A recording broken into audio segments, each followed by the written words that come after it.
Are you an overthinker who always have too many thoughts circling around in your head? Are you struggling to build a consistent writing practice? Or you simply wish to be more creative and be able to generate ideas on the go? In this video, I am going to introduce 3 journaling techniques that have profoundly changed my life since 2019. Whether you are an artist or not, or you simply want, let's say, free self-therapy, this video is for you. So stay till the end and let me know what you think. The first one is called morning pages. Yes, if you're a creative, most likely you've heard of it or even done it yourself.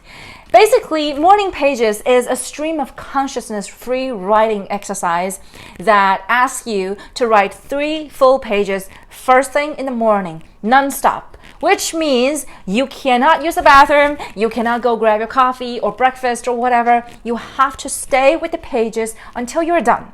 I am going to show you my morning pages. Okay, so it's longhand writing, right? And this is actually the original Morning Pages book introduced by Julia Cameron in her wildly popular The Artist's Way. And this is the accompanying book. The main book gives you specific details and specific instructions on how to do the morning pages. I recommend this book to every one of my clients just because of how effective it is. And here's the thing, you do not need to use a timer for morning pages, okay? But you do have to stay on the pages without getting distracted. So no cell phones, no talking to your kids, no petting your dog. Stay on the pages, 3 full pages until you're done.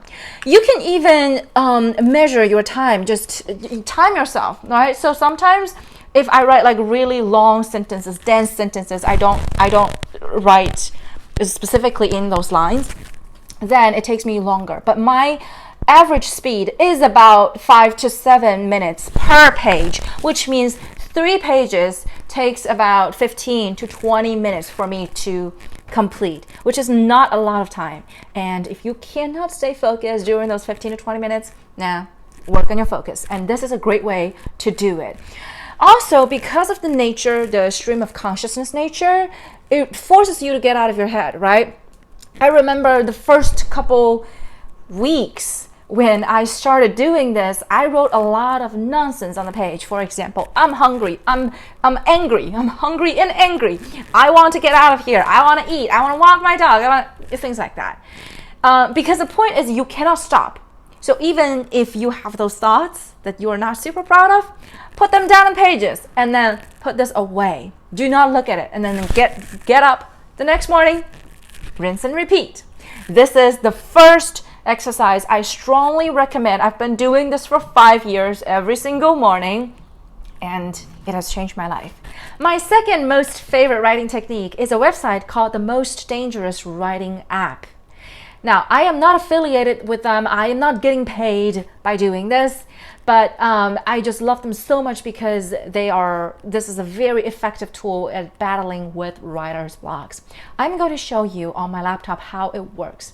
After you land on the website, you can set a time of how many minutes you want to be writing. And you can choose whether to work with a prompt or not. And you can even randomize the prompt, right? So let's go without the prompts, let's say 5 minutes. And you can see I am starting to type, and when I stop, the words that I've typed become blurry. And if I stop for longer than, I believe it's 3 seconds, they are gone. The whole thing, it's game over. Right? So that's why it's called the Most Dangerous Writing App. The stakes are very high. There are consequences of your inaction. But see, that's exactly why we need it. If we keep wasting our time, if we keep getting stuck in our thoughts, right? There are consequences. So this website is a perfect example of that.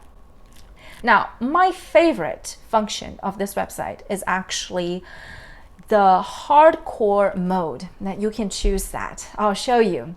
When you use the hardcore mode, you do not even see whatever you've written. You only see the letters popping right in front of your face as you write them, as you type them out, right? It's like, ooh, I'm here to get you.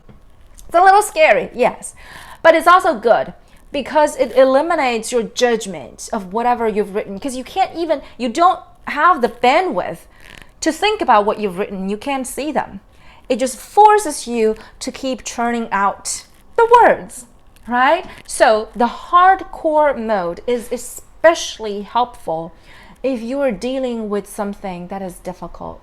If you are, let's say, doing the shadow work, if you are dealing with emotions, right? If you are dealing with difficult experiences, traumatic experience or whatnot, and that is a safe space for you, because then you can download the documents and save them, store them safely in your laptop, and nobody can access them. You don't even have to worry about your mom stealing your journal, right? So I highly recommend that, especially the hardcore mode, if you find it very hard to get started, or if you're dealing with a lot of emotional stuff as you write.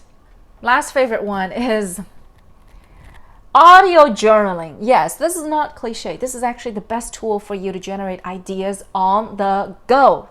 And this is also how I wrote my first screenplay.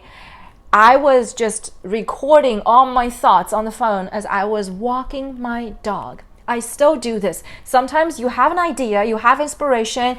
When you're out and about, you have to record it right away, which is audio recording on your phone.